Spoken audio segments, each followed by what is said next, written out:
To GR Hub Mathematics and Statistics lessons. Today we are going to be talking about a very interesting topic in mathematics called circle geometry. Circle geometry could also be called the circle and its theorems in other textbooks or online sources, but take note, we will be calling it circle geometry in this case. So we are going to be looking at part 1 of circle geometry, where we are going to be discussing the circle. So let's start with the definition of the circle. What is a circle, or what are circles? Circles are defined as locus of points equidistant from a fixed point called the center. Take note, that word locus means path, a path traced in accordance with any given law or condition. That's what the word locus means. So using the word locus in our definition simply means that a circle is any locus of point or any path of points traced in accordance with any given law or condition, meaning that the law in this case is the equidistance there. So circles are defined as locus of points at equal distance or equidistant from a fixed point called the center. Now, the next definition I want us to look at is the definition of what is called a radius. A radius is that constant distance of a moving point on the circumference of a circle away from the center of the circle. So, any constant distance of a moving point on the circumference of a circle away from the center of the circle is called a radius. I'm going to be showing you what this means diagrammatically. So let us go to the third definition needed for this study. The third definition is that which pertains to the diameter. So a diameter is simply twice the length of a radius. So twice the length of a radius gives the length of the diameter. What it means is that the diameter is that straight line that is drawn from one point on the circumference of a circle through the center of the circle to another point on the circumference of a circle. I repeat, a diameter is that straight line that is drawn from one point on the circumference of the circle through the center of the circle to another point on the circumference of the circle. Now we have used the word circumference. What does circumference mean? So what is called the circumference of the circle may be defined or seen as that boundary line defining the area bounded by the circle itself. So the boundary line that defines the area covered by the circle itself is called the circumference. Now let's see diagrammatically what these definitions mean. So this is a point A on the circumference of the circle. We are going to call this a moving point. So if you take this moving point, the distance of this moving point away from the center, what is called the center, in this case O, of the circle, this distance is called the radius. So it is constant throughout the circle, such that if A is moved from point to point, at every point on this circumference of the circle, the distance from A to the center of the circle is constant. So that's even the reason why it's called the radius. So the radius is that straight line or that distance of a moving point A away from the center of the circle. So this boundary line here is what we call the circumference. It is the boundary line that defines the area covered by the circle. Then lastly, this straight line that is drawn from B through the center O to the point C is what we call the diameter. So the diameter is that straight line drawn from a point on the circumference of the circle through the center to another point on the circumference of the circle. So quickly, let us move ahead to what we will be needing in this study. Let us move ahead to needed definitions in circle geometry, starting with a chord. A chord is a straight line drawn from a point on the circumference of a circle to another point on the circumference of the circle. So when you draw a straight line from one point on the circumference of a circle to another point on the circumference of a circle, it gives what is called a chord. Now, take note of one thing. We can also define the diameter using the idea of a chord. In this case, a diameter would now be a specific chord, in the sense that a diameter can be defined as a chord that passes through the center of the circle. Now, what does that imply? What does that definition imply? The definition implies that every diameter is certainly a chord, but not all chords are diameters. So take note of that. It is very important. We'll be needing it in our idea or discussions on circle geometry. Let's go to the idea of what is called a segment. Let's go to the idea of what is called a segment. Now take note, when a chord, which is not a diameter, divides a circle, it partitions the circle into two areas we call segments. So by definition, a segment becomes an area portion of a circle bounded by an arc and a chord. So it is simply that area portion of a circle bounded by an arc and a chord. I'm going to be explaining this using diagrams subsequently. So let us look at the implication of this. It means, by that definition above, that there are two portions. If a chord which is not a diameter divides a circle into two areas, then certainly one area will be small and one area will be big. That small area is called, in particular, the minor segment, while the big area is called, in particular, the major segment. So, but what happens when a chord, which is a diameter in this case, divides a circle? When a chord which is a diameter divides a circle, it divides the circle also into two areas, but this time around the areas will be equal. So those areas are called, because they are equal, they are called semicircles. Take note of that. That will be very important in our study. Let us quickly consider the next definition on arcs. So what is an arc?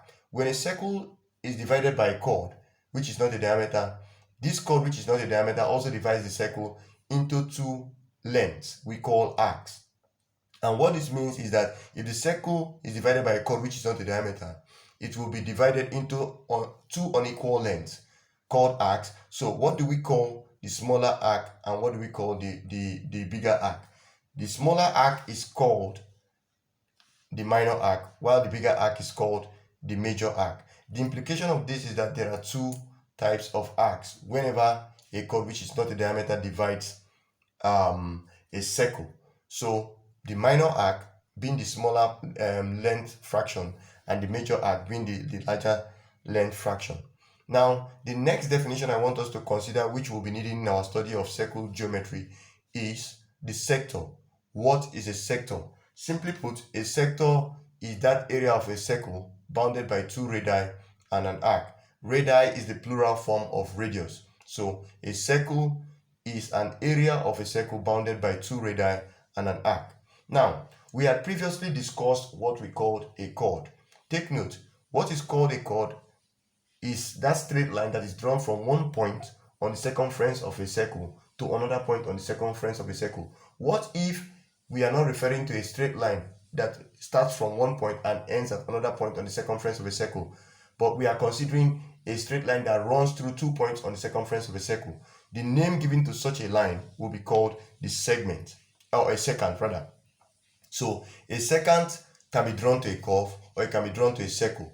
What a secant is that straight line which cuts through the curve or the circle at 2 points. So unlike a chord, a secant does not begin from one point on the circumference. Rather, it passes through 1 point on the circumference and another point on the other side of the circumference of that circle. So take note, that is what happens when we talk about a segment or a secant. A secant is not a chord. It is, unlike a chord, that straight line that runs through 2 points on the circumference of a circle, whereas a chord starts from 1 point and ends on another point. Now, that being said, let us go to what we have said so far. Let's describe them diagrammatically. So, look at this diagram. Looking at this diagram, you would see that there is a chord which is a straight line, a chord which is not a diameter, running from point A to point B. Now, because that chord has been drawn, it divides the circle area into two area portions. You will notice that there is a big area portion above, which I'm calling the major segment, and there is a small area portion below, which I'm calling the minor segment. So, again, even when the chord divides a circle into two area portions, being the major portion and the minor portion, or the major segment and the minor segment, the chord also divides the area of the circle into two lengths, or the circle itself into two lengths. From this length, from this point A through this curve to this point is called a major arc, because it is the bigger arc. And this point here, from A to B, this straight line, or this curve rather, is called the minor arc. Now, looking at the next diagram, which describes a sector, we said earlier on that a sector is an area of a circle bounded by two radii, that is, two radii and an arc length. So this is the arc length we were talking about. From A to B is the arc length, while these are the two radii. So I remember telling you that a radii or radii are the plural form of radius. So a sector is simply an area bounded by two radii and an arc. Now, the last thing, this last diagram describes everything about the chord, the segment, the diameter, and even the secant. So, looking at this diagram, you would see that this remains our diameter. Our diameter divides the circle into two equal portions called semicircles. So from CD and above is one portion or one semicircle, and CD below is another semicircle. Now, unlike our chord which runs from one point E to another point on the circumference F, take note, our secant runs through. So this is a secant because the straight line AB runs through the circle from passing through one point and another point on the circumference of the circle. Whereas what is called the chord starts from E and ends at F. So that being said, let us consider another definition on what is called cyclic quadrilateral. So what is a cyclic quadrilateral? In stating the theorems on circle geometry, we'll be needing the concept of a cyclic quadrilateral. So what is a cyclic quadrilateral? A cyclic quadrilateral is a circumscribed quadrilateral. What that means is that it is a quadrilateral that is bounded or bordered by a circle in such a manner that its vertices, the vertices of this quadrilateral being talked about, must touch and not cross the circumference of the circle. So when we say a cyclic quadrilateral is a circumscribed quadrilateral, we actually are referring to a quadrilateral that is bounded by a circle in a manner that the vertices of the quadrilateral only touch but not cross the circumference of the circle. Now, I will be using 4 diagrams to illustrate cases that may arise in the idea of cyclic quadrilateral. Students often confuse these diagrams to be cyclic quadrilaterals when they are not. So it is proper we show to you which one out of the 4 diagrams I'm going to be showing to you is a cyclic quadrilateral. So let us see, starting with these 2. Now, we said a cyclic quadrilateral is a circumscribed quadrilateral. This diagram here is not a cyclic quadrilateral. Even when the vertices of the shape within the circle touches the circumference, it is not a cyclic quadrilateral. Why is that so? The shape within the circle, or the shape bounded by the circle, is not a quadrilateral. It is a 3-sided shape. In particular, it's a triangle. So a triangle is not a quadrilateral. As such, even when it is bounded by a circle and also obeys the fact that the vertices of the triangle touches the circumference of the circle, it does not make it a cyclic quadrilateral. So this is not a cyclic quadrilateral. Then this diagram is also not a cyclic quadrilateral. Why? According to our definition of cyclic quadrilateral, the quadrilateral itself must be bounded by the circumference of the circle in a manner that allows the vertices to only touch the circumference of the circle but not cross. You will notice that vertices A, B, and D touch the circumference of the circle, but vertex C cuts out from the circumference of the circle. So this makes this diagram not to be a cyclic quadrilateral.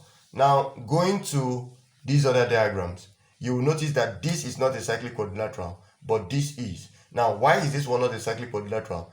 Vertices A, B, and D touch the circumference of the circle, but vertex C does not. Whereas in this one, in this diagram, the shape within the shape that is bounded by the circle is actually a quadrilateral. It is a 4-sided plane shape. But also you must consider that the vertices touch the circumference of the circle. So because the vertices touch the circumference of the circle and the shape itself is a quadrilateral, that is a 4-sided plane shape, it makes the shape overall a cyclic quadrilateral. So when we talk about cyclic quadrilateral in our discussion on circle geometry, this is the shape we are referring to, this kind of shape. Now, to end my discussion in the part 1 of this lesson, we are going to look at the definition on tangents and alternate segments. So tangents are straight lines. They are straight lines drawn to a curve or a circle touching the curve or circle at one and only one point. So if something is called a tangent, it must not pass through the circle, rather it must run through the circle, touching the circle only at one point.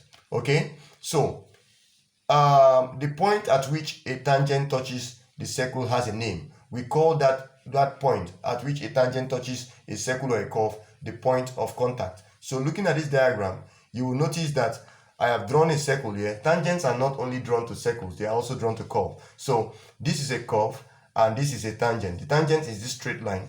This straight line I'm pointing at is the straight line called the tangent. And because tangents only touch a circle at one and only one point, this point here, C, is the point of contact. So the point at which the tangent touches the circle or the curve is the point of contact. So this is for the curve and this is for the circle. So this is a tangent to this circle and this is a tangent to this curve.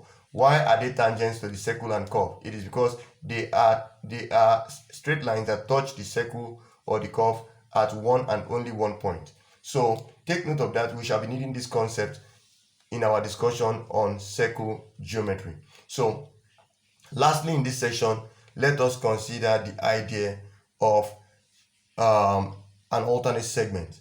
What is called an alternate segment is any segment that is formed on the alternate side of an angle formed between a chord and a tangent at the point of contact. So if it is possible to draw a chord that passes through the point of contact of a tangent to a circle, then a segment is formed on the other side of the angle formed in between the chord and the tangent, like I'm pointing at. So look at this diagram to start with. If you look at this diagram, you would see that there is a tangent ACD meeting the circle at a point C.